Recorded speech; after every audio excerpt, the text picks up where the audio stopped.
Pouvez-vous imaginer un empire si vaste qu'il s'étendait sur 3 continents? Un empire qui a duré plus de 6 siècles, traversant le Moyen Âge, la Renaissance, les Lumières et la Révolution industrielle, avant de se transformer radicalement.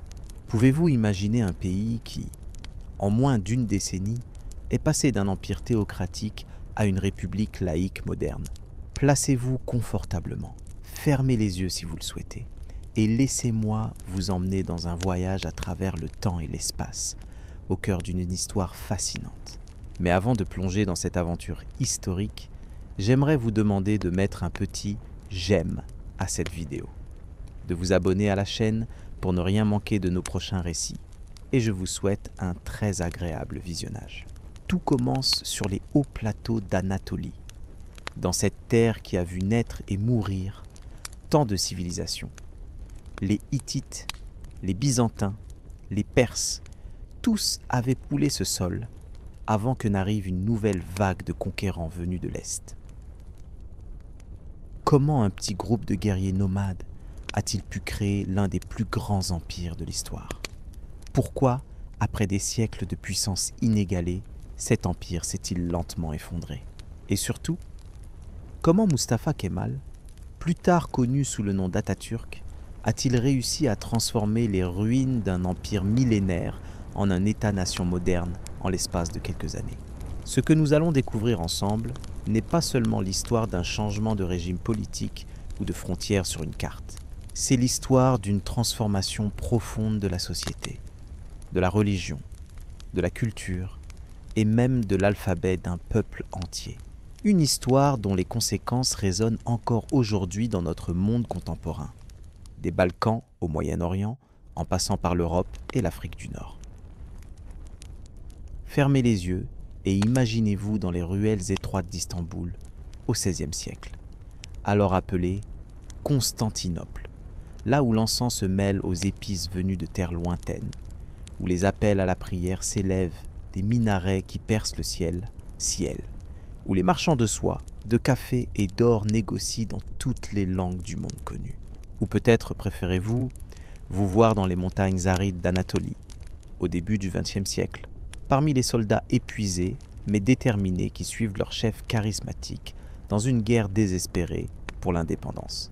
Quelle que soit l'époque que vous choisissez, l'histoire que je vais vous raconter est remplie de drames humains, de triomphes inattendus et de tragédies inimaginables. Alors que le soleil se couche lentement sur votre journée, permettez-moi de vous transporter dans un monde disparu, mais dont l'héritage continue de façonner notre présent. L'histoire de la Turquie, de l'Empire ottoman à la République d'Atatürk, est sur le point de se déployer devant vous. Avant l'arrivée des Turcs ottomans, l'Anatolie était le cœur de l'Empire byzantin, héritier oriental de Rome. Constantinople, joyau de la chrétienté orientale, brillait de 1000 feux avec ses dômes dorés, ses palais somptueux et ses murailles imprenables. Pourtant, cet empire millénaire s'affaiblissait. Les croisades avaient fragilisé son emprise. Les querelles internes minaient son autorité. Et à l'est, de nouveaux peuples s'avançaient. Dans les steppes d'Asie centrale, au XIIIe siècle, vivaient les Turcs oghuz, des tribus nomades de cavaliers et d'archers. Poussés par l'avancée mongole, ils migrèrent vers l'ouest, convertis à l'islam et attirés par la richesse des terres byzantines. Parmi eux, la tribu de Kayi, menée par Ertuğrul, s'établit aux frontières de l'Empire byzantin, au service du sultan seldjoukide de Roum. Le monde d'alors était un kaléidoscope de puissance en mutation. Les Mongols dominaient l'Est, les Mamelouks contrôlaient l'Égypte et la Syrie. L'Empire byzantin s'accrochait à ses territoires diminués, tandis que l'Europe occidentale émergeait lentement du Moyen-Âge. Dans ce contexte tumultueux, un homme allait changer le cours de l'histoire. Osman, fils d'Ertuğrul. Né vers l'an 1258, Osman hérita d'un petit territoire à la frontière byzantine. Selon la légende, une nuit, alors qu'il était hébergé chez un saint homme nommé Cher Edebali, Osman fit un rêve étrange. Il vit la lune sortir de la poitrine du Cher et venir se loger dans la sienne. Puis, de son nombril surgit un arbre immense dont l'ombre couvrait le monde entier. Edebali interpréta ce rêve comme un présage. Osman fonderait une dynastie qui dominerait le monde. Les premières années du règne d'Osman furent modestes. Son territoire n'était qu'une petite principauté, un beylik parmi d'autres. Mais contrairement à ses voisins, Osman avait une vision et une stratégie. Au lieu de lancer des raids dévastateurs contre les Byzantins, il établit des relations commerciales avec les villages chrétiens voisins, offrant protection en échange d'impôts. Progressivement, de nombreux paysans byzantins, las des taxes écrasantes de Constantinople et des menaces constantes, se placèrent volontairement sous sa protection, certains se convertissant même à l'islam. Imaginez les nuits froides d'Anatolie, où dans sa tente de feutre, éclairée par quelques lampes à huile, Osman réunissait ses conseillers et planifiait l'expansion de son petit État. L'odeur du thé fort se mêlait à celle des tapis de laine et des armures de cuir. Dans ces conseils informels se dessinait déjà la structure du futur empire. L'année 1300 est considérée comme la naissance officielle de l'État ottoman, nommé d'après Osman lui-même. La conquête de Bilétik, puis celle de la cité byzantine de Bursa en 1326, achevée par son fils Orhan, marquèrent les premières étapes d'une expansion qui semblait alors impossible à arrêter. Orhan poursuivit l'œuvre de son père avec méthode. Il créa les premières institutions ottomanes durables, frappa la première monnaie et établit les premiers tribunaux islamiques dans les territoires conquis. Sous son règne, les Ottomans franchirent le détroit des Dardanelles et posèrent le pied en Europe, à Gallipoli, en 1354. Ce n'était qu'une tête de pont, mais elle annonçait des conquêtes plus grandes encore. Le successeur d'Orhan, Mourad Ier, accéléra l'expansion en Europe. Les Balkans, divisés en petits États rivaux, tombèrent l'un après l'autre. Andrinople, aujourd'hui Édirne, fut conquise en 1369 et devint la nouvelle capitale ottomane. Les techniques militaires évoluèrent également. Aux côtés des cavaliers nomades traditionnels apparurent des unités d'infanterie disciplinées, les yayas, ancêtres des fameux janissaires. La société ottomane de cette époque initiale était encore fluide, loin du système rigide qu'elle deviendrait plus tard. L'ascension sociale était possible pour quiconque montrait du talent, qu'il soit turc, grec, slave ou arabe. Des chrétiens occupaient des postes importants dans l'administration et l'armée ottomane.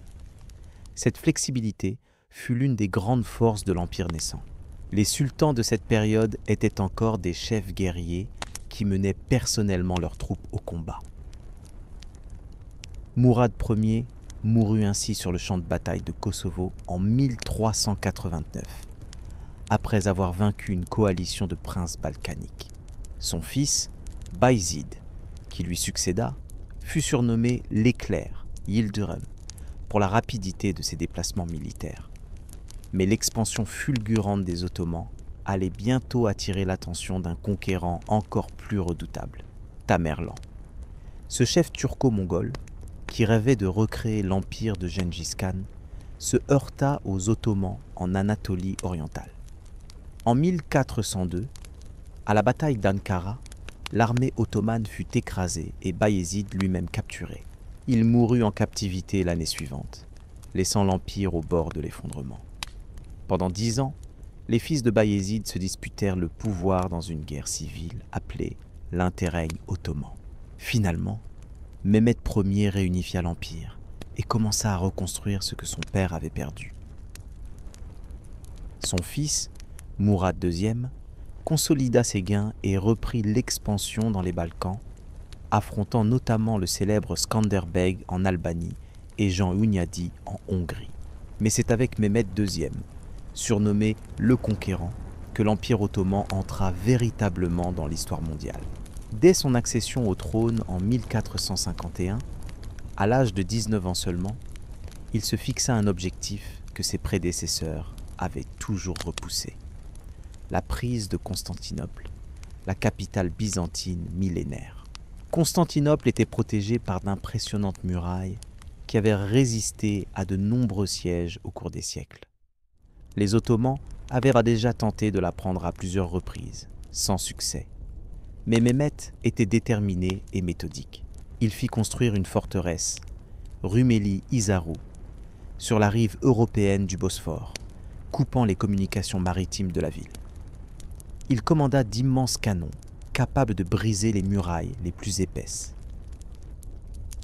Et il rassembla une armée considérable, peut-être 80 000 hommes, face aux quelques milliers de défenseurs de la ville. Le siège commença le 6 avril 1453. Imaginez l'anxiété qui régnait dans la cité millénaire. Les cloches des églises sonnaient sans cesse, appelant à la prière. Dans les ruelles étroites, les habitants stockaient vivres et eau, renforçaient les barricades, affûtaient leurs armes. À l'extérieur, dans le camp ottoman, le jeune sultan consultait ses cartes à la lueur des torches, entouré d'ingénieurs et de généraux, peaufinant sa stratégie d'attaque. Après 7 semaines de bombardements intensifs, le 29 mai 1453, les troupes ottomanes lancèrent l'assaut final. Au petit matin, les janissaires pénétrèrent dans la ville par une petite porte laissée ouverte par erreur, la Kerkoporta. Le dernier empereur byzantin, Constantin XIe Paléologue, mourut au combat, et avec lui s'éteignit l'Empire romain d'Orient, héritier direct de Rome, après plus de 1000 ans d'existence. Mehmet entra dans la ville conquise et se rendit directement à la basilique Sainte-Sophie, joyau de l'architecture byzantine. Il s'inclina et toucha le sol de son front, puis ordonna que l'église soit convertie en mosquée. Contrairement aux craintes des habitants, il n'y eut pas de massacre généralisé après la conquête. Mehmet avait besoin d'une capitale prospère et peuplée. Il invita donc les habitants qui avaient fui à revenir, garantit la liberté de culte aux chrétiens et aux juifs, et entreprit la reconstruction des quartiers endommagés. Constantinople, rebaptisé Istanbul, bien que ce nom ne devienne officiel que beaucoup plus tard, devint la nouvelle capitale de l'Empire ottoman. Mehmet s'employa à en faire une métropole cosmopolite digne de son ambition. Il y fit construire de grands marchés couverts, des mosquées somptueuses, des palais, des écoles et des hôpitaux. Il encouragea l'immigration de marchands, d'artisans et d'érudits du monde entier, y compris des juifs expulsés d'Espagne et des artistes italiens fuyant les guerres de la péninsule. Mais Mehmet ne s'arrêta pas là. Sous son règne, les Ottomans conquirent la Serbie, la Bosnie, l'Albanie et la Morée, le Péloponnèse. En Anatolie, ils annexèrent l'empire de Trébizonde, dernier État byzantin indépendant, ainsi que la Karamanie. L'Empire ottoman s'étendait désormais de l'Euphrate à l'Adriatique. La chute de Constantinople eut un impact psychologique énorme en Europe. Beaucoup y virent un signe de la fin des temps. Les humanistes italiens pleurèrent la perte des manuscrits grecs antiques, bien que paradoxalement, de nombreux érudits byzantins fuyant les Ottomans contribuèrent à la diffusion de ces textes en Occident, alimentant la Renaissance. Mais surtout, l'Europe prit conscience de la puissance ottomane et commença à la craindre comme jamais auparavant. Pourtant, loin d'être des barbares destructeurs comme les dépeignait la propagande occidentale, les Ottomans de cette période étaient des bâtisseurs et des administrateurs remarquablement efficaces. Ils mettaient en place un système de gouvernement qui, avec des adaptations, allait durer des siècles et influencer de nombreux empires ultérieurs. Quand Mehmet le Conquérant mourut en 1481, l'Empire ottoman était devenu l'une des principales puissances de la Méditerranée orientale. Mais le véritable âge d'or était encore à venir, sous les règnes de ses successeurs. Bayezid II, Sélim Ier le Terrible et surtout Soliman le Magnifique. Bayezid II, qui régna de 1481 à 1512, fut un souverain plus pacifique que son père. Il préféra consolider l'empire plutôt que de l'étendre et se consacra au développement du commerce et de la marine ottomane. C'est sous son règne que les janissaires, corps d'élite de l'armée ottomane, commencèrent à gagner en influence politique, une évolution qui se révélerait problématique pour les sultans ultérieurs. Sélim Ier, surnommé le Terrible ou l'Inflexible, Yavuz, renversa son père en 1512 et inaugura une nouvelle phase d'expansion agressive. En quelques années, il doubla presque la taille de l'Empire en conquérant la Syrie, la Palestine, l'Égypte et l'Arabie, y compris les villes saintes de la Mecque et Médine. Le dernier calife abbasside lui transmit les insignes du califat, faisant du sultan ottoman le protecteur officiel des lieux saints de l'islam et, théoriquement, le chef spirituel de tous les musulmans sunnites. Ces conquêtes transformèrent profondément l'Empire ottoman.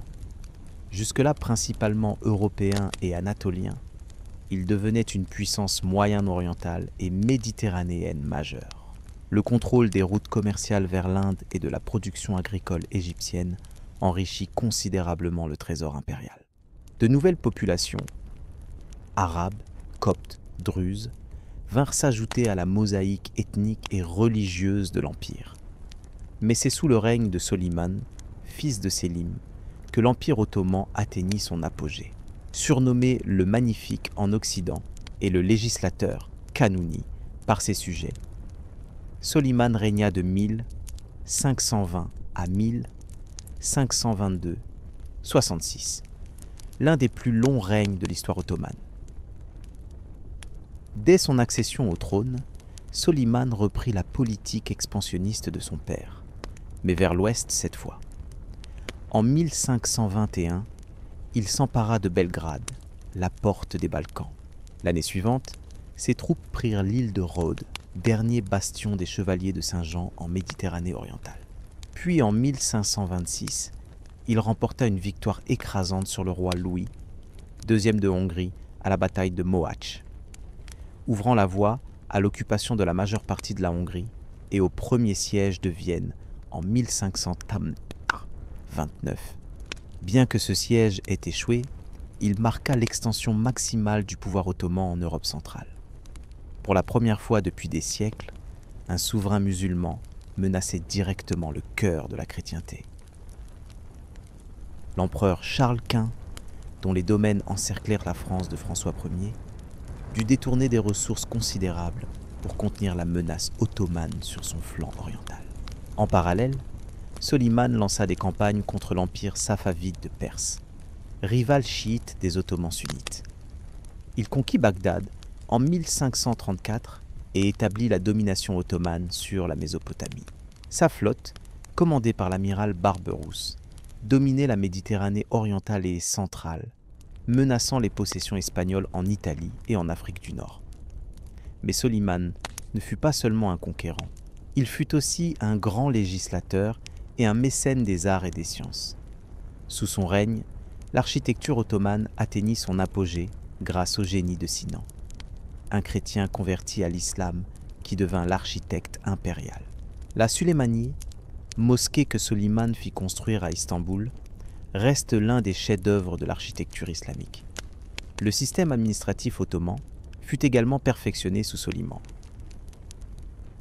Le code de loi qu'il promulgua, le Kanun-Nameh, réglementa tous les aspects de la vie dans l'Empire, de la fiscalité à l'organisation militaire en passant par le droit pénal. Ce code coexistait avec la charia, la loi islamique, chacun s'appliquant dans des domaines différents.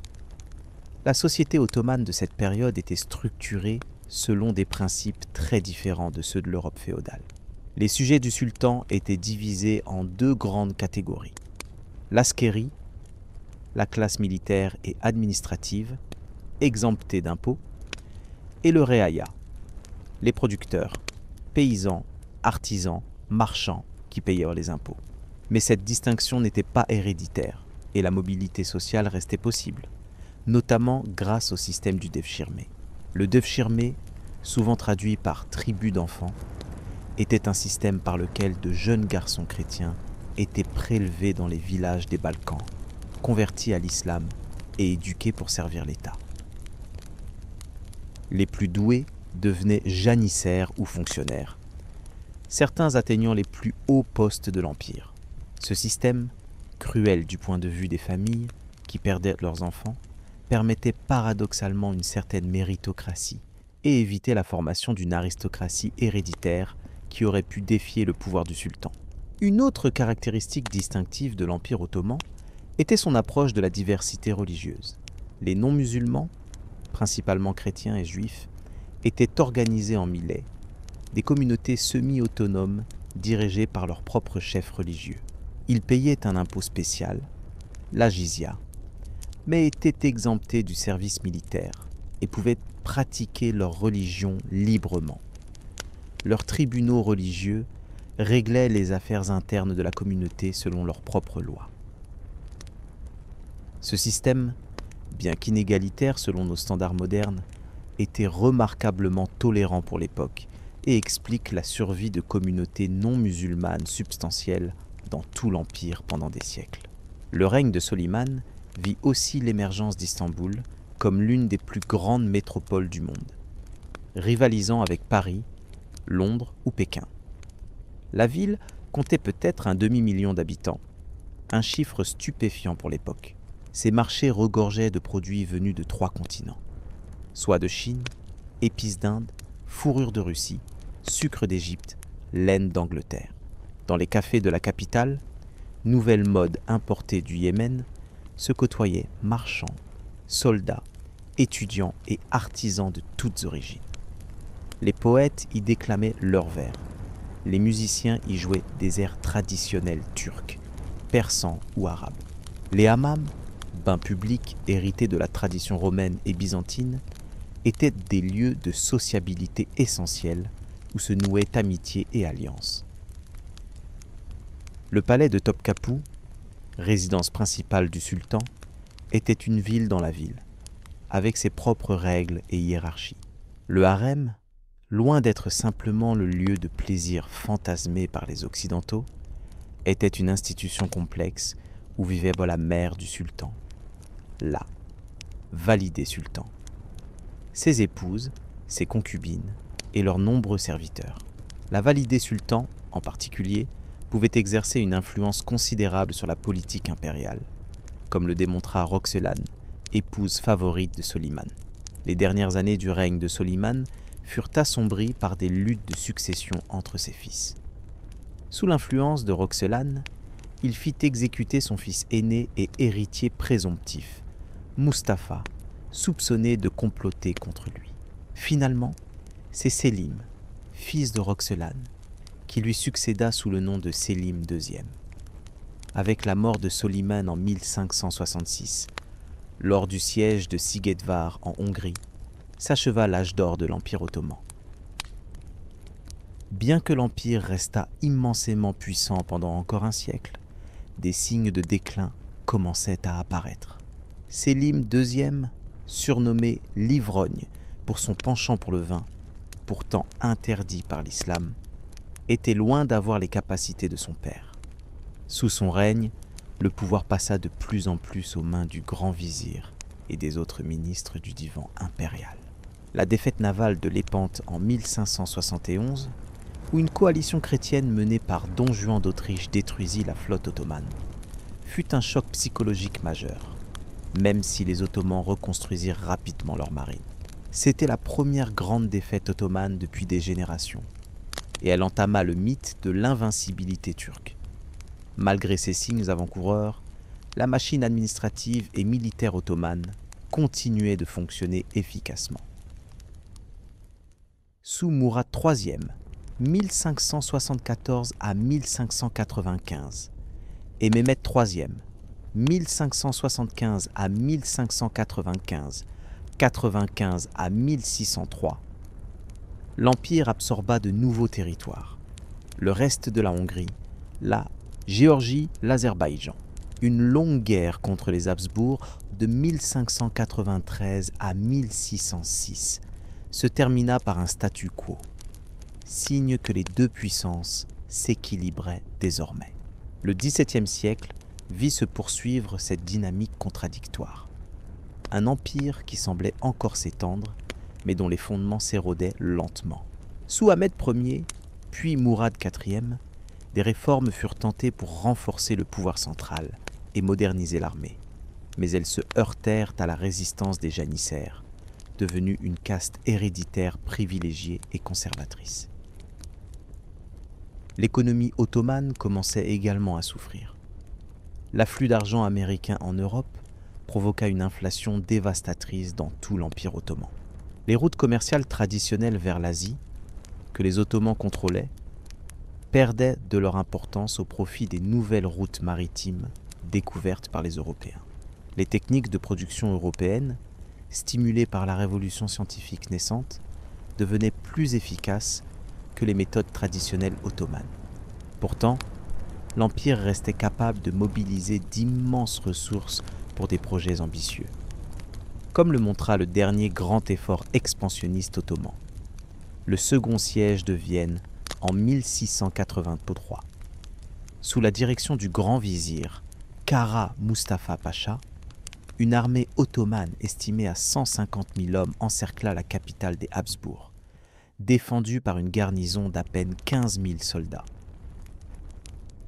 Pendant 2 mois, les habitants de Vienne vécurent dans la terreur, entendant jour et nuit le bruit des sapeurs ottomans qui creusaient des tunnels sous leurs murs pour y placer des explosifs.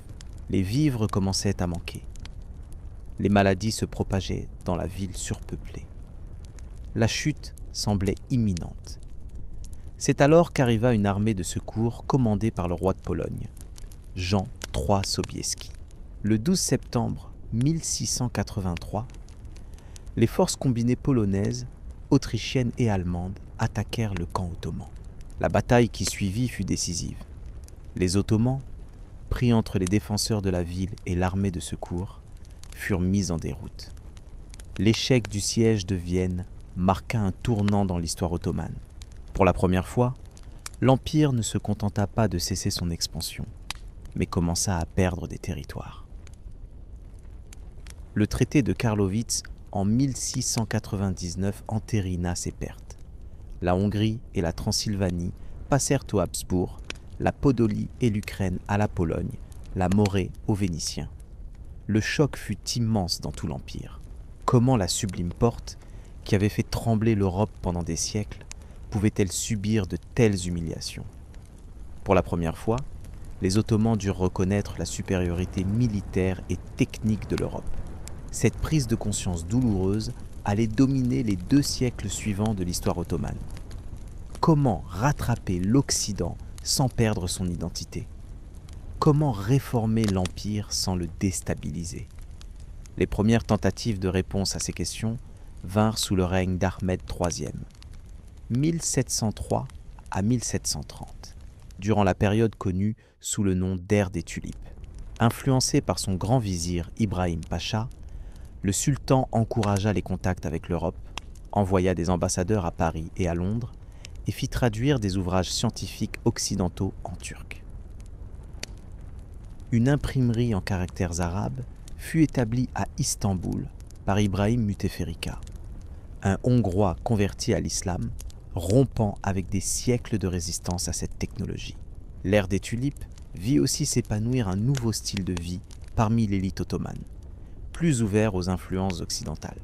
Le palais de Saadabad, construit sur les rives de la Corne d'Or, s'inspirait de Versailles avec ses jardins à la française, où les tulipes, fleurs emblématiques de l'Empire, étaient cultivées par milliers. La poésie, la musique et les arts décoratifs connurent un renouveau, mêlant traditions turques, persanes et européennes. Mais ces changements superficiels ne s'accompagnaient pas de réformes profondes des institutions. L'armée, en particulier, restait archaïque. Les janissaires, autrefois troupes d'élite, étaient devenus une force conservatrice opposée à tout changement. Beaucoup avaient abandonné le métier des armes pour devenir artisans ou commerçants, tout en conservant leurs privilèges militaires. L'ère des tulipes prit fin brutalement en 1730 avec la révolte de Patronat Halil, un ancien janissaire devenu petit commerçant.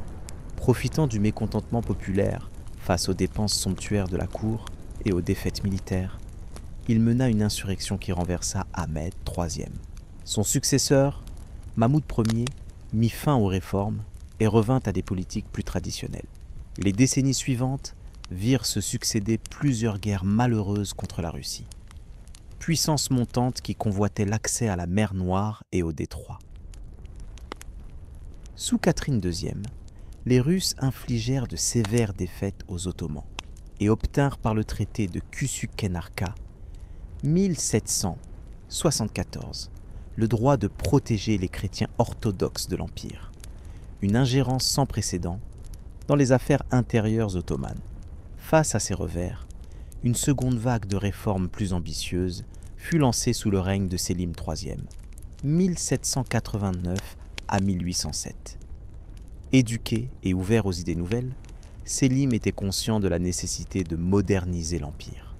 Son programme de réforme, connu sous le nom de Nizam Cédide, Nouvel Ordre, visait particulièrement l'armée. Il créa un nouveau corps d'infanterie entraîné selon les méthodes européennes, avec l'aide d'officiers français. Mais Sélim se heurta à l'opposition farouche des janissaires, qui voyaient dans ces réformes une menace pour leurs privilèges. En 1807, ils se révoltèrent et déposèrent le sultan, qui fut emprisonné puis assassiné. Son successeur, Mustapha IV, annula toutes les réformes. Cependant, un partisan de Sélim, Bayraktar Mustafa Pacha, parvint à renverser Mustapha IV et à placer sur le trône Mahmoud II, cousin de Sélim. Mahmoud allait se révéler le plus grand réformateur depuis Soliman le Magnifique. Mahmoud II, 1808 à 1839, comprit que pour réformer l'Empire, il fallait d'abord briser le pouvoir des janissaires. Pendant des années, il prépara minutieusement leur élimination, plaçant ses partisans à des postes clés et créant secrètement une nouvelle armée loyale. En 1826, il provoqua délibérément une révolte des janissaires en annonçant de nouvelles réformes militaires. Lorsqu'ils se soulevèrent, il était prêt. Ses troupes loyales encerclèrent les casernes des janissaires et les bombardèrent. Des milliers furent tués dans ce qui fut appelé l'incident de bon augure, et le corps des janissaires fut officiellement dissous après plus de 5 siècles d'existence. Débarrassé de cet obstacle majeur, Mahmoud put accélérer les réformes. Il créa une armée moderne, la Azakir-i Mansour-i Mohammediye, soldat victorieux de Mahomet, entraîné par des officiers européens. Il réforma l'administration, centralisa le pouvoir et réduisit l'autonomie des provinces. Il encouragea l'éducation moderne, créa les premiers journaux en turc et envoya des étudiants étudier en Europe. Ces réformes ne purent cependant empêcher de nouvelles pertes territoriales. La Grèce obtint son indépendance en 1830, après une longue guerre soutenue par les puissances européennes.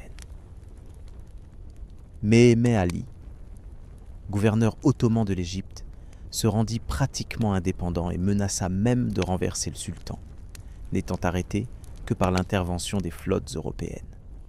Mahmoud ne vit pas l'aboutissement de ces réformes. Il mourut en 1839, laissant le trône à son fils Abdülmecid Ier. Celui-ci poursuivit l'œuvre de son père et inaugura la période connue sous le nom de Tanzimat, réorganisation, qui allait durer jusqu'en 1876. Les Tanzimat commencèrent par la proclamation du Hadj Shérif de Gulan en 1839, un édit qui garantissait à tous les sujets de l'Empire, quelle que soit leur religion, l'égalité devant la loi, la sécurité de la vie et des biens et une imposition équitable. Cet édit fut suivi du At Humayun en 1856 qui réaffirmait et étendait ces principes. Ces réformes visaient à apaiser les tensions entre les différentes communautés de l'Empire et à contrer l'ingérence européenne, qui se justifiait souvent par la nécessité de protéger les minorités chrétiennes. Elles transformèrent profondément la nature de l'État ottoman, le rapprochant d'une monarchie constitutionnelle moderne. Sous la direction de ministres réformateurs comme Mustafa Reşit Pacha, Ali Pacha et Fouad Pacha, l'administration fut modernisée, un code civil inspiré du code Napoléon fut adopté, les communications furent améliorées avec la construction de routes, de chemins de fer et de lignes télégraphiques. L'éducation connut un développement sans précédent, avec la création d'écoles secondaires et supérieures sur le modèle européen, parallèlement au système traditionnel des madrasas. Mais ces réformes, imposées d'en haut et largement inspirées de modèles occidentaux, suscitèrent des résistances. Les oulémas, théologiens musulmans, voyaient d'un mauvais œil cette occidentalisation qui remettait en cause leur autorité traditionnelle. Les populations des provinces éloignées percevaient la centralisation comme une tentative de renforcer le contrôle d'Istanbul sur leurs affaires. De plus, les réformes creusèrent les inégalités entre les élites urbaines occidentalisées et la masse de la population rurale restée traditionnelle. Dans les grandes villes comme Istanbul, Smyrne, Izmir ou Salonique, Thessalonique, une classe moyenne émergea, composée de fonctionnaires, médecins, avocats, journalistes, souvent éduqués dans les nouvelles écoles ou en Europe. Ces effendis, messieurs, adoptèrent des modes de vie de plus en plus occidentaux, délaissant le turban pour le fez et la robe traditionnelle pour le costume européen. En parallèle, l'économie ottomane s'intégrait de plus en plus au système capitaliste mondial, mais dans une position subordonnée. Les capitulations, traités commerciaux accordant des privilèges aux marchands européens, transformèrent l'Empire en marché pour les produits manufacturés occidentaux et en fournisseurs de matières premières. L'endettement de l'État auprès des banquiers européens atteignit des niveaux alarmants, conduisant en 1875 à la banqueroute et à la mise sous tutelle des finances ottomanes par les créanciers européens via l'administration de la dette publique ottomane. Cette situation économique précaire s'accompagnait d'une instabilité politique croissante. Les nationalismes se développaient parmi les différentes communautés de l'Empire, encouragés par l'exemple grec et par l'influence des idées européennes. Des révoltes éclatèrent en Serbie, au Monténégro, en Bulgarie, au Liban, en Crète. Les grandes puissances européennes, tout en proclamant leur soutien à l'intégrité de l'Empire ottoman, encourageaient souvent ces mouvements pour étendre leur propre influence. La guerre de Crimée, 1853 à 1856, où la France et la Grande-Bretagne soutinrent les Ottomans contre la Russie, sembla marquer un répit dans ce processus de déclin. Le traité de Paris qui suivit garantissait l'intégrité territoriale de l'Empire et l'admettait dans le concert européen des grandes puissances. Mais cette protection était illusoire et conditionnelle à la poursuite des réformes. Le règne d'Abdulaziz, 1861 à 1876, vit se poursuivre la modernisation, notamment dans le domaine militaire. La marine ottomane devint la troisième du monde en importance, après celle de la Grande-Bretagne et de la France. Des lignes de chemin de fer furent construites, reliant Istanbul à l'Europe et à l'Anatolie. Mais ces projets coûteux aggravèrent la crise financière. En 1876, un groupe de réformateurs connus sous le nom de Jeunes Ottomans, influencés par les idées libérales européennes, renversa Abdulaziz et porta au pouvoir Mourad V, qui promit une constitution. Mais celui-ci fut rapidement déposé pour troubles mentaux et remplacé par son frère Abdulhamid II. Initialement, Abdulhamid poursuivit les réformes. En 1876, il promulgua la première constitution ottomane, rédigée par Midhat Pacha, qui établissait un parlement bicaméral et garantissait les libertés individuelles. Des élections eurent lieu, et le premier parlement ottoman se réunit en mars 1877. Mais cette expérience constitutionnelle fut de courte durée. Profitant de la défaite ottomane dans la guerre russo-turque de 1877 à 1878, Abdulhamid suspendit la Constitution et renvoya le Parlement. Commença alors une période de 30 ans connue sous le nom de despotisme hamidien. Abdulhamid II, surnommé le Sultan Rouge par ses détracteurs européens, était une personnalité complexe. Paranoïaque, obsédé par les complots, il créa un vaste réseau d'espions et de délateurs. La censure était omniprésente. Des milliers d'opposants furent emprisonnés ou exilés. En même temps, il poursuivit la modernisation de l'Empire, développa l'éducation, les chemins de fer le télégraphe et s'efforça de maintenir l'équilibre entre les grandes puissances. Sur le plan idéologique, Abdulhamid mit l'accent sur l'islam comme ciment de l'empire, en réaction au nationalisme chrétien des Balkans. Il réactiva son titre de calife, chef spirituel de tous les musulmans, pour renforcer son prestige au sein et en dehors de l'empire. Cette politique d'islamisation s'accompagnait paradoxalement d'une occidentalisation continue dans les domaines techniques, administratifs et économiques. Le règne d'Abdulhamid fut marqué par de nouvelles pertes territoriales. Le congrès de Berlin de 1878 reconnut l'indépendance de la Roumanie, de la Serbie et du Monténégro, ainsi que l'autonomie de la Bulgarie. La France occupa la Tunisie en 1881. La Grande-Bretagne prit le contrôle de l'Égypte en 1882. En 1897, la Crète obtint l'autonomie après une guerre perdue contre la Grèce. Mais le problème le plus tragique fut celui des massacres arméniens. Les Arméniens, une communauté chrétienne ancienne concentrée dans l'est de l'Anatolie, développèrent des aspirations nationalistes encouragées par la Russie. En réaction, entre 1894 et 1896, des massacres eurent lieu, faisant des dizaines de milliers de victimes. Ces événements, prélude au génocide arménien de la Première Guerre mondiale, entachèrent gravement la réputation d'Abdulhamid en Occident. Face au despotisme du sultan, une opposition se forma parmi les intellectuels et les officiers ottomans, souvent en exil. Ils se nommèrent les Jeunes Turcs et fondèrent en 1900 le comité Union et Progrès, SEUP. Influencés par les idées positivistes et nationalistes européennes, ils rêvaient d'un empire modernisé, constitutionnel, mais restant une grande puissance. En juillet 1908, profitant du mécontentement dans l'armée, les Jeunes Turcs lancèrent une révolution qui força Abdulhamid à rétablir la constitution de 1876. Initialement, l'enthousiasme fut général. Des élections eurent lieu, la censure fut levée, une floraison de journaux et de partis politiques apparut. Musulmans, chrétiens et juifs célébrèrent ensemble ce qui semblait être l'aube d'une nouvelle ère de liberté et de fraternité. Mais cette euphorie fut de courte durée. En avril 1909, une contre-révolution éclata à Istanbul, soutenue par des soldats conservateurs et des oulémas.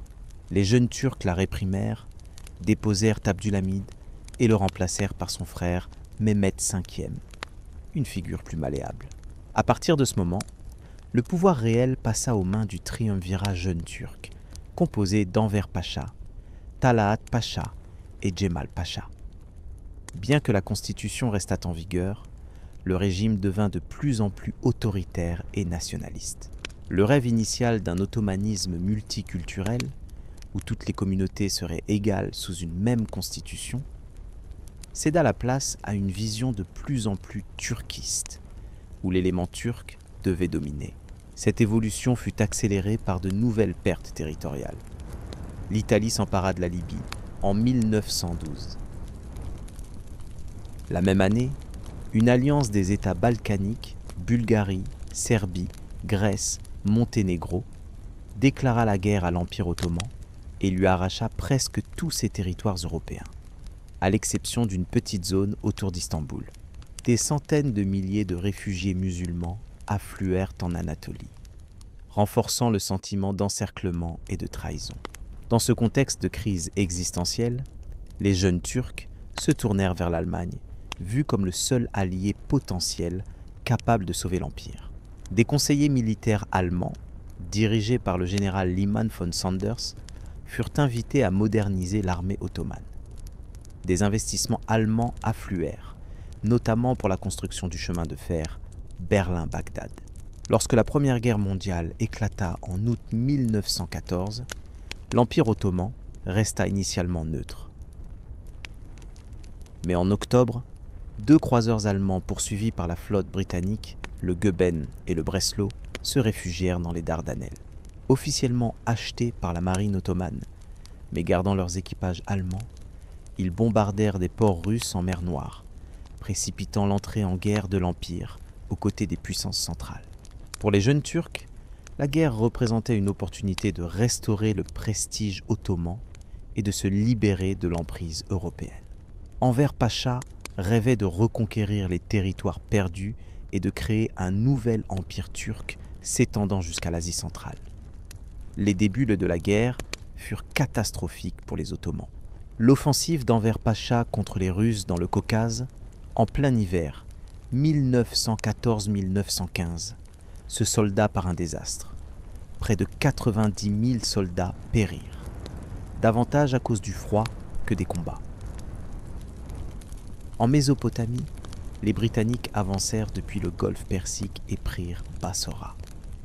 Le seul succès initial fut la défense des Dardanelles contre l'expédition franco-britannique des Dardanelles en 1915-1916. Les forces alliées tentèrent de forcer le détroit pour atteindre Istanbul, mais se heurtèrent à une résistance acharnée. Un jeune officier nommé Mustafa Kemal s'y distingua particulièrement, gagnant une renommée nationale qui lui serait précieuse plus tard. Mais ce succès ne put empêcher d'autres défaites. Les Britanniques encouragèrent la révolte arabe contre la domination ottomane, promettant l'indépendance aux Arabes après la guerre. Sous la direction du shérif Hussein de la Mecque et avec l'aide d'officiers britanniques comme T.E. Lawrence d'Arabie, les forces arabes chassèrent les Ottomans du Hedjaz, de la Syrie et de la Palestine. Ces défaites militaires s'accompagnèrent de tragédies humaines d'une ampleur sans précédent. En 1915, les autorités ottomanes, craignant que la population arménienne ne collabore avec les Russes, ordonnèrent sa déportation massive des zones proches du front vers les déserts de Syrie. Ces déportations se transformèrent en marche de la mort. Massacres, famines et épidémies décimèrent les déportés. Entre 1 million et 1 500 000 Arméniens périrent dans ce qui est largement reconnu comme le premier génocide du XXe siècle. D'autres communautés chrétiennes, comme les Assyriens et les Grecs pontiques, subirent également des persécutions. Les populations musulmanes n'étaient pas épargnées par les souffrances. La famine sévissait dans tout l'Empire en raison du blocus allié et de la réquisition des récoltes pour l'armée. En 1918, l'Empire ottoman était à bout de force. La défaite de ses alliés allemands et austro-hongrois le laissa isolé face aux puissances alliées victorieuses. Le 30 octobre 1918, les représentants ottomans signèrent l'armistice de Mudros, qui équivalait à une capitulation. Les détroits furent ouverts aux flottes alliées, qui entrèrent dans Istanbul le 13 novembre. Les provinces arabes furent détachées de l'Empire et placées sous mandat britannique ou français, conformément aux accords secrets Sykes-Picot de 1916. Les leaders jeunes turcs s'enfuirent à l'étranger. Talaat, Enver et Cemal furent condamnés à mort par contumace pour leur rôle dans les massacres arméniens. Les deux derniers moururent au combat dans les années qui suivirent, tandis que Talaat fut assassiné à Berlin en 1921 par un Arménien cherchant à venger sa famille. Le sultan Mehmed VI, qui avait succédé à son frère Mehmed V en 1918, se trouvait dans une position impossible. Occupé par les forces alliées, l'Empire n'existait plus que de nom. Les vainqueurs débattaient de son démembrement total, envisageant de réduire la présence turque à une petite portion centrale de l'Anatolie. Le traité de Sèvres, signé en août 1920, entérina ces projets. Il attribuait la Thrace orientale et Smyrne à la Grèce, créait un État arménien indépendant à l'est, accordait des zones d'influence à la France en Cilicie et à l'Italie dans le sud-ouest de l'Anatolie, et plaçait Istanbul et les détroits sous contrôle international. Ce qui restait de l'Empire était divisé en zones d'occupation alliées. Ce traité, vécu comme une humiliation suprême par les Turcs, ne fut jamais ratifié ni appliqué.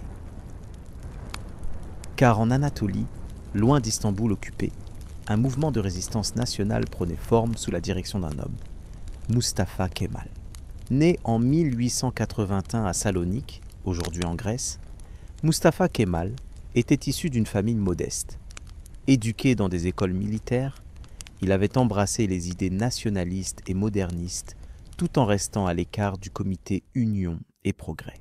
Sa brillante carrière militaire culmina lors de la bataille des Dardanelles, où ses tactiques audacieuses stoppèrent l'avancée alliée. Après l'armistice, Mustafa Kemal fut envoyé en Anatolie par le gouvernement ottoman avec le titre d'inspecteur général, officiellement pour superviser la démobilisation de l'armée. Mais dès son arrivée à Samsun le 19 mai 1919, il commença à organiser la résistance contre l'occupation étrangère. Dans les mois qui suivirent, Mustafa Kemal convoqua une série de congrès à Erzurum et Sivas, où furent posées les bases du mouvement nationaliste. Des milices locales, les forces nationales, Kuvayi Milliye, se formèrent pour résister aux occupants. À Ankara, ville de l'intérieur à l'abri des flottes alliées, Mustafa Kemal établit la Grande Assemblée nationale de Turquie le 23 avril 1920, qui se déclara seul pouvoir légitime. Le gouvernement d'Istanbul, sous contrôle allié, condamna Mustafa Kemal à mort par contumace. Mais il était trop tard. Le mouvement nationaliste avait pris une ampleur irrésistible. Des officiers et des fonctionnaires de tout l'Empire convergèrent vers Ankara, apportant leur expertise au nouveau gouvernement. La guerre d'indépendance turque se déroulait sur plusieurs fronts. À l'est, les nationalistes affrontèrent la République démocratique d'Arménie, qui tentait de créer un État englobant les provinces orientales de l'Anatolie. La victoire turque fut rapide, entérinée par le traité d'Alexandropol en décembre 1920. Au sud, les Français, qui occupaient la Cilicie, négocièrent leur retrait après une résistance locale farouche, formalisée par l'accord d'Ankara en octobre 1921. Mais le front principal était à l'ouest, contre les Grecs. Encouragé par le premier ministre britannique Lloyd George, la Grèce avait débarqué des troupes à Smyrne en mai 1919 avec l'ambition de réaliser la grande idée, reconstituer l'Empire byzantin en rattachant à la Grèce les régions de l'Anatolie occidentale et de la Thrace où vivaient des populations helléniques. Initialement, l'offensive grecque connut des succès. Leurs troupes bien équipées avancèrent profondément en Anatolie, atteignant la rivière Sakarya, à quelques dizaines de kilomètres d'Ankara. C'est là, en août-septembre 1921, que se joua le sort de la guerre. Pendant 22 jours et 22 nuits, les forces nationalistes turques, sous le commandement direct de Mustafa Kemal, résistèrent aux assauts grecs. Finalement, ces derniers, épuisés et à bout de ravitaillement, durent se replier. L'année suivante, en août 1922, les Turcs lancèrent une contre-offensive massive, connue sous le nom de Grande Offensive, Büyük Taarruz. En quelques jours, ils rompirent le front grec et avancèrent rapidement vers la côte. Le 9 septembre, ils entrèrent à Smyrne, où de terribles violences eurent lieu. Un incendie détruisit les quartiers grecs et arméniens de la ville, faisant des milliers de victimes. Dans les semaines qui suivirent, plus d'1 million de Grecs d'Anatolie fuirent ou furent expulsés vers la Grèce, tandis que des centaines de milliers de Turcs des Balkans firent le chemin inverse, marquant la fin de la présence hellénique en Asie, mineure après presque 3 millénaires. Les forces nationalistes se tournèrent ensuite vers Istanbul et la zone des détroits, toujours sous occupation alliée. La guerre semblait sur le point de reprendre, cette fois contre les Britanniques. Mais Lloyd George, principal soutien des Grecs, avait perdu le soutien de son propre gouvernement. Les Britanniques, comme les Français et les Italiens, préférèrent négocier. Le 11 octobre 1922, l'armistice de Moudania mit fin aux hostilités. Il prévoyait le retrait des forces grecques de la Thrace orientale et des troupes alliées d'Istanbul, qui seraient remises aux autorités nationalistes. Une conférence de paix fut convoquée à Lausanne pour établir un nouveau traité remplaçant celui de Sèvres. Pendant ce temps, à Ankara, la Grande Assemblée nationale prenait des décisions cruciales pour l'avenir de la Turquie. Le 1er novembre 1922, Elle vota l'abolition du sultanat, séparant pour la première fois dans l'histoire ottomane le pouvoir politique du pouvoir religieux. Le sultan Mehmed VI, dernier souverain ottoman, quitta Istanbul sur un navire britannique le 17 novembre, partant pour un exil dont il ne reviendrait jamais. Son cousin Abdülmecid II fut élu calife, conservant uniquement les fonctions religieuses. Mais cette solution de compromis n'était que temporaire. Le futur de la Turquie se décidait désormais à la conférence de Lausanne. Les négociations à Lausanne furent ardues. La délégation turque, dirigée par Hizmet İnönü, bras droit de Mustafa Kemal, se montra inflexible sur les questions de souveraineté nationale. Les Alliés, qui avaient sous-estimé la détermination turque, durent faire d'importantes concessions. Finalement, le traité de Lausanne, signé le 24 juillet 1923, reconnut les frontières actuelles de la Turquie, à l'exception du Sancak d'Alexandrette, cédé à la France et qui reviendra à la Turquie en 1939, et de Mossoul, attribué à l'Irak sous mandat britannique. Le traité prévoyait également un échange de population obligatoire entre la Grèce et la Turquie, officialisant les expulsions massives qui avaient déjà eu lieu.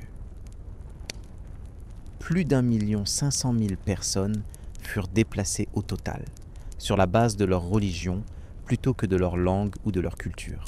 Des communautés établies depuis des siècles furent déracinées, transformant profondément le paysage ethnique et culturel des deux pays. Seules 2 minorités furent exemptées de cet échange, les Grecs d'Istanbul et les Turcs de Thrace occidentale. Les capitulations, symboles de l'ingérence étrangère, furent abolies et la Turquie retrouva sa pleine souveraineté économique. Les détroits furent démilitarisés, mais restèrent sous contrôle turc, avec un droit de passage garanti pour tous les navires en temps de paix. Le traité de Lausanne marque la naissance de la Turquie moderne comme État-nation souverain et reconnu internationalement. Mais pour Mustafa Kemal, ce n'était que le début d'une transformation bien plus profonde. Le 29 octobre 1923, la Grande Assemblée nationale proclama la République turque avec Ankara comme capitale et Mustafa Kemal comme premier président. Cette proclamation officialisait un état de fait, mais sa portée symbolique était immense. Après 6 siècles d'empire ottoman, la Turquie changeait radicalement de régime politique. Les années qui suivirent virent se succéder une série de réformes révolutionnaires visant à transformer la Turquie en un État moderne et laïque. Le 3 mars 1924, le califat fut aboli, mettant fin à 13 siècles de cette institution religieuse. La même année, les écoles religieuses, madrasas, furent fermées et l'éducation fut unifiée sous l'autorité de l'État. Les tribunaux religieux furent supprimés, remplacés par un système judiciaire séculier inspiré des codes européens. Même l'apparence des Turcs devait changer. En 1925, le port du fez, couvre-chef traditionnel, fut interdit et remplacé par le chapeau occidental. Les ordres soufis et les confréries religieuses, piliers de la société traditionnelle, furent dissous. En 1926, le calendrier islamique fut abandonné au profit du calendrier grégorien, et le système horaire occidental remplaça le système ottoman qui comptait les heures à partir du coucher du soleil. Mais la réforme la plus radicale fut sans doute l'adoption d'un nouvel alphabet. Le 1er novembre 1928, l'alphabet arabe, utilisé depuis des siècles pour écrire le turc, fut remplacé par l'alphabet latin modifié.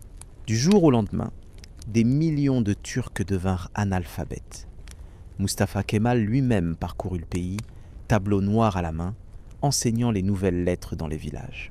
Cette réforme visait à faciliter l'alphabétisation, mais aussi à couper les Turcs de leur passé ottoman et de la culture islamique traditionnelle.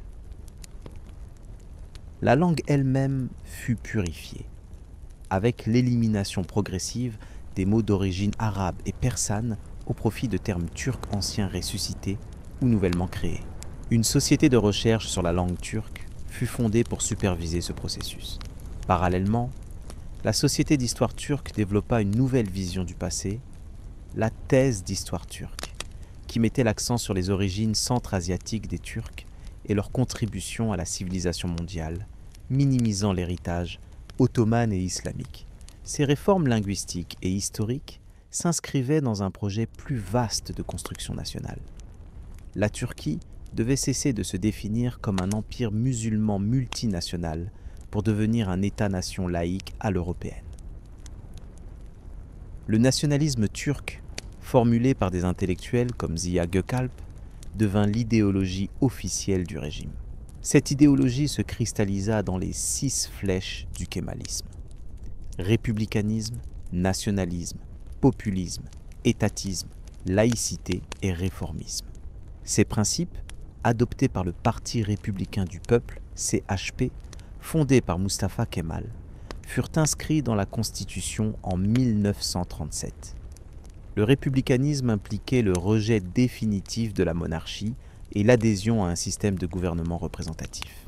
Le nationalisme définissait la Turquie comme la patrie des Turcs, bien que la citoyenneté fût théoriquement ouverte à tous ceux qui acceptaient de s'assimiler culturellement. Le populisme affirmait l'égalité de tous les citoyens devant la loi, sans privilège de classe.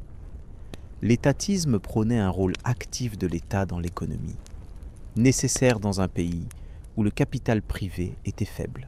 La laïcité, l'éclique, imposait une séparation stricte entre religion et État, avec un contrôle étroit des institutions religieuses par ce dernier. Enfin, le réformisme engageait l'État à poursuivre la modernisation du pays. Ces principes guidèrent les politiques économiques et sociales de la jeune République. L'industrialisation fut une priorité, avec la création d'entreprises d'État dans des secteurs clés comme la sidérurgie, le textile ou le ciment. Des plans quinquennaux, inspirés du modèle soviétique mais sans collectivisation forcée, furent mis en œuvre à partir de 1933. Le réseau ferroviaire fut considérablement étendu, reliant des régions auparavant isolées à la capitale et au port. L'agriculture resta cependant le secteur dominant de l'économie, employant environ 80% de la population. Les méthodes de production demeuraient largement traditionnelles, bien que des efforts fussent faits pour introduire des techniques modernes et de nouveaux cultivars. Une réforme agraire limitée redistribua certaines terres d'État aux paysans sans terre, mais les structures de propriété restèrent très inégales dans de nombreuses régions. L'éducation connut un développement spectaculaire, considéré comme le principal vecteur de modernisation. Des milliers d'écoles primaires furent construites jusque dans les villages les plus reculés.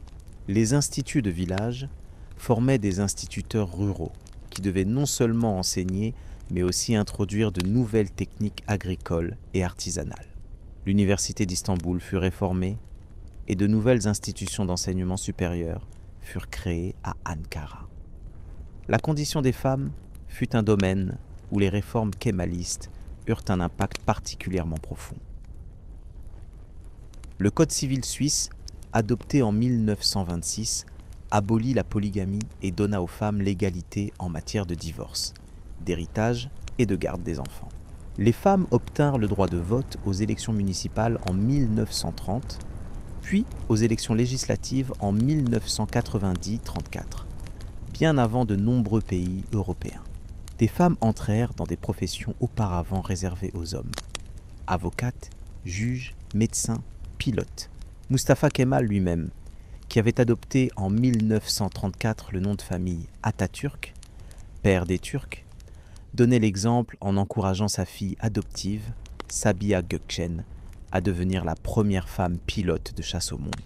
Ses apparitions publiques avec son épouse Latif, dont il divorça en 1925, puis avec ses filles adoptives, dans des réceptions où hommes et femmes se mêlaient librement, contrastaient fortement avec les pratiques de l'époque ottomane.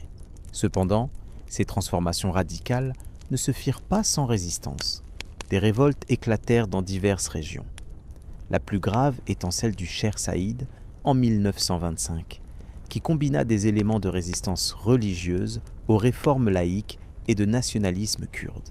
Elle fut réprimée avec une sévérité qui révélait la détermination du régime à imposer ses réformes quoi qu'il en coûte.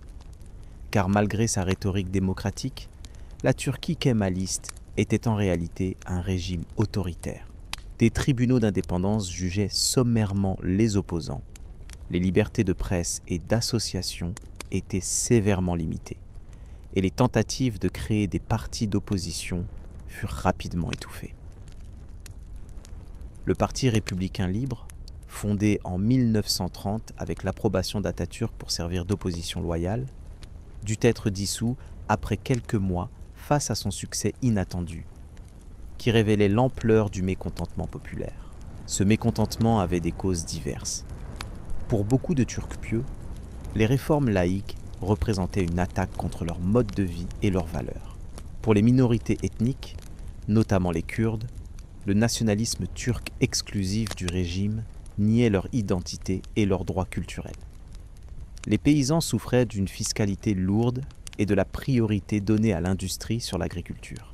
Même parmi les élites urbaines occidentalisées, certains trouvaient le rythme des réformes trop rapide ou critiquaient le culte de la personnalité entourant Atatürk.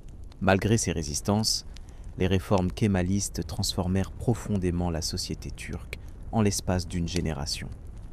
La Turquie des années 1930 était méconnaissable par rapport à l'Empire ottoman d'avant-guerre. Une nouvelle élite éduquée et laïque avait émergé. Les modes de vie s'étaient occidentalisés dans les grandes villes. L'industrialisation progressait et l'alphabétisation se répandait. Sur la scène internationale, la jeune République suivait une politique prudente sous la devise d'Atatürk. Paix dans le pays, paix dans le monde. Les relations avec les anciennes puissances occupantes s'étaient normalisées. Le pacte balkanique de 1934, signé avec la Grèce, la Yougoslavie et la Roumanie, et le pacte de Saadabad de 1937, avec l'Iran, l'Irak et l'Afghanistan, assuraient la sécurité des frontières turques. La question des détroits, laissée en suspens à Lausanne, fut réglée en faveur de la Turquie par la Convention de Montreux de 1936, qui lui permettait de remilitariser la zone et de contrôler le passage des navires en temps de guerre. Le même année, la province du Hatay, l'ancien Sandjak d'Alexandrette, attribué à la Syrie sous mandat français, devint autonome puis fut rattaché à la Turquie en 1939 après un référendum contesté. Atatürk ne vit pas ces derniers développements. Sa santé, minée par des années de guerre et de travail acharné, ainsi que par une consommation excessive d'alcool, se détériora rapidement à partir de 1937. Il mourut le 10 novembre 1938 à Istanbul, dans le palais de Dolmabahçe, à l'âge de 57 ans. Sa mort plongea le pays dans un deuil immense. Des millions de Turcs défilèrent devant sa dépouille, exposée d'abord à Dolmabahçe, puis à Ankara, où elle fut provisoirement enterrée avant d'être transférée en 1953 dans un mausolée monumental, l'Anıtkabir, qui domine la capitale. İsmet İnönü, fidèle compagnon d'Atatürk depuis la guerre d'indépendance et plusieurs fois Premier ministre, lui succéda comme président de la République et chef du Parti républicain du peuple. Sous sa direction, la Turquie continua sur la voie tracée par Atatürk, tout en affrontant le défi majeur de la Seconde Guerre mondiale. Fidèle à la politique prudente de son prédécesseur, İnönü maintint la Turquie hors du conflit aussi longtemps que possible, malgré les pressions allemandes puis alliées. La Turquie ne déclara la guerre à l'Allemagne qu'en février 1945, quand l'issue du conflit était déjà claire, principalement pour pouvoir participer à la conférence de San Francisco qui allait créer l'Organisation des Nations, UNIS. L'après-guerre vit une évolution politique majeure en Turquie. Face à la menace soviétique sur ses frontières orientales et à la pression des alliés occidentaux, İnönü engagea une libéralisation du régime. Le Parti démocrate, fondé en 1946 par d'anciens membres du Parti républicain du peuple, fut autorisé à participer aux élections. Après une défaite de justesse en 1946, il remporta une victoire écrasante en 1950 mettant fin à 27 ans de règne sans partage du parti d'Atatürk. Cette transition pacifique du pouvoir, rarissime dans la région, témoignait de la solidité des institutions républicaines créées par Atatürk. Mais elle marquait aussi le début d'une nouvelle ère. Le Parti démocrate, sous la direction d'Adnan Menderes, représentait des couches de la société, paysans, petits commerçants, bourgeoisie provinciale, personnes pieuses qui s'étaient senties marginalisées sous le régime kémaliste. Sans remettre en cause les principes fondamentaux de la République, il adopta une approche plus souple sur les questions religieuses et donna la priorité au développement économique sur les réformes sociales. L'héritage d'Atatürk continue de façonner la Turquie contemporaine, bien au-delà de cette transition. Les institutions qu'il a créées, l'État-nation unitaire, la République laïque, le système éducatif moderne, perdurent, même si leur interprétation a évolué au fil du temps. Son image est omniprésente dans le pays. Son portrait orne les bureaux officiels, les salles de classe, les billets de banque. Ses statues se dressent sur les places de toutes les villes. L'anniversaire de sa mort est commémoré chaque année par des minutes de silence observées dans tout le pays. Pourtant, l'héritage kémaliste fait l'objet d'interprétations divergentes et parfois conflictuelles. Pour certains, Atatürk est avant tout le fondateur d'un État laïque et moderne, tourné vers l'Occident. Pour d'autres, il est d'abord le libérateur du pays face à l'impérialisme étranger. Certains mettent l'accent sur son nationalisme, d'autres sur son réformisme. Ces lectures différentes reflètent les tensions qui traversent la société turque contemporaine entre tradition et modernité, islam et laïcité, nationalisme et ouverture au monde. Ces tensions ne sont pas nouvelles. Elles existaient déjà du vivant d'Atatürk, qui dut naviguer entre les aspirations contradictoires de différentes composantes de la société. Sa réussite fut de créer, sur les ruines d'un empire multinational en décomposition, un État-nation viable, doté d'institutions stables. Mais le projet de transformation sociale et culturelle qu'il avait initié reste inachevé, objet de débats et de luttes qui animent encore la vie politique turque. L'histoire de la Turquie, de l'Empire ottoman à la République d'Atatürk, est donc bien plus qu'une simple succession d'événements politiques ou militaires. C'est l'histoire d'une transformation profonde d'une société, de ses institutions, de sa culture, de son rapport au monde. Une transformation qui, par sa radicalité et sa rapidité, n'a guère d'équivalent dans l'histoire moderne. Pour comprendre la Turquie d'aujourd'hui, il faut saisir cette dualité fondamentale. Un pays à la fois héritier d'un empire qui régna sur 3 continents pendant 6 siècles et créateur d'une république moderne née d'une rupture volontaire avec ceux. Même passé. Un pays où la mosquée bleue et le mausolée d'Atatürk, le palais de Topkapı et les gratte-ciel d'Istanbul, le foulard islamique et le bikini coexistent, témoins des multiples strates de son histoire. Cette complexité fait de la Turquie un pont entre l'Orient et l'Occident, non seulement géographiquement mais aussi culturellement. Elle explique aussi pourquoi ce pays continue de fasciner, de surprendre et parfois de déconcerter les observateurs extérieurs. La Turquie n'est pas réductible aux catégories simples dans lesquelles on tente souvent de l'enfermer. Elle est le produit d'une histoire singulière, dont nous venons de parcourir les grandes lignes. Au cours des 6 siècles écoulés entre la fondation de l'État ottoman par Osman et la mort d'Atatürk, le territoire qui constitue aujourd'hui la Turquie a connu des transformations extraordinaires. D'un petit beylik frontalier, il est devenu le cœur d'un empire mondial, puis un État-nation moderne. Sa population est passée du nomadisme à la sédentarité, de la prédominance rurale à l'urbanisation croissante, de l'analphabétisme à l'éducation de masse. Sa religion officielle a changé, son alphabet a été remplacé, son calendrier modifié, son habillement transformé. Pourtant, à travers ces mutations, certaines continuités persistent.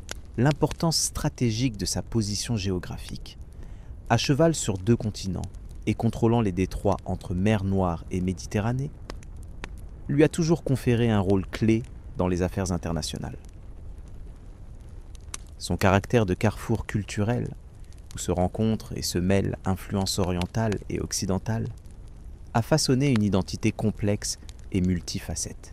Et sa quête de modernisation, entamée dès le XVIIIe siècle sous les sultans réformateurs et accélérée sous Atatürk, se poursuit aujourd'hui dans un contexte mondial radicalement différent. Cette histoire continue de s'écrire. La Turquie contemporaine affronte de nouveaux défis.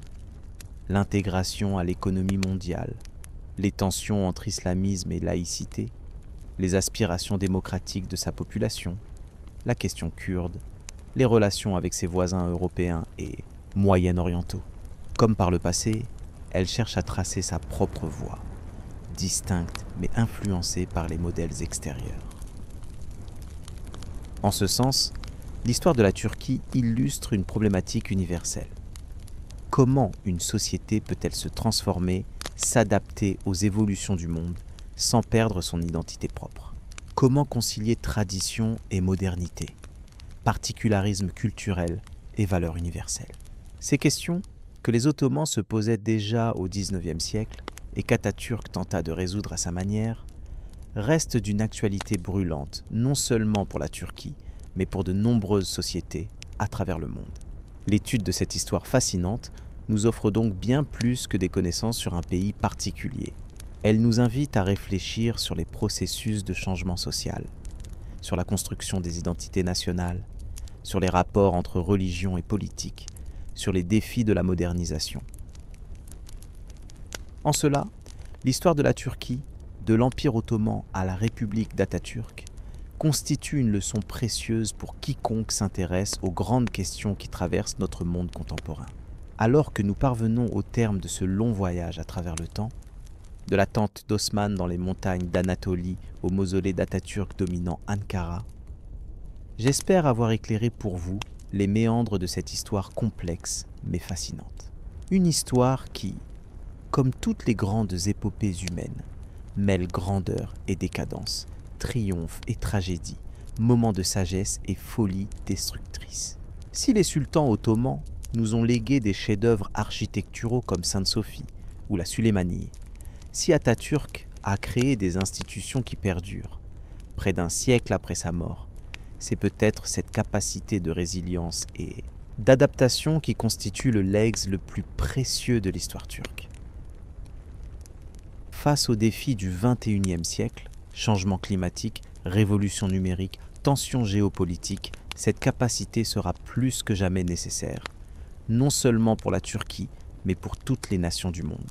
En vous endormant ce soir, avec ces réflexions, peut-être rêverez-vous des minarets d'Istanbul se découpant sur le ciel du soir, des cavaliers ottomans galopant dans les steppes d'Anatolie, ou d'Atatürk enseignant l'alphabet latin à des villageois attentifs. Ou peut-être votre imagination vous emportera-t-elle vers d'autres horizons, d'autres histoires tout aussi fascinantes. N'hésitez pas à proposer dans les commentaires des thèmes pour de futures histoires qui vous passionneraient. Et si ce récit vous a plu, je vous invite à vous abonner à notre chaîne et à mettre un j'aime à cette vidéo, pour nous encourager à continuer à explorer ensemble les méandres de l'histoire humaine. Bonne nuit, et que vos rêves soient aussi riches et colorés que les tapis d'Anatolie, aussi profonds que la philosophie soufie, et aussi inspirants que les réformes d'Atatürk. Ainsi s'achève notre voyage à travers l'histoire de la Turquie, de l'Empire ottoman à la République d'Atatürk. Un voyage de 6 siècles qui nous a mené des origines modestes d'un petit État frontalier à la naissance tumultueuse d'une république moderne, en passant par la splendeur et le déclin d'un des plus grands empires que le monde ait connu. Une histoire qui continue de façonner non seulement la Turquie contemporaine, mais aussi, à bien des égards, notre monde globalisé.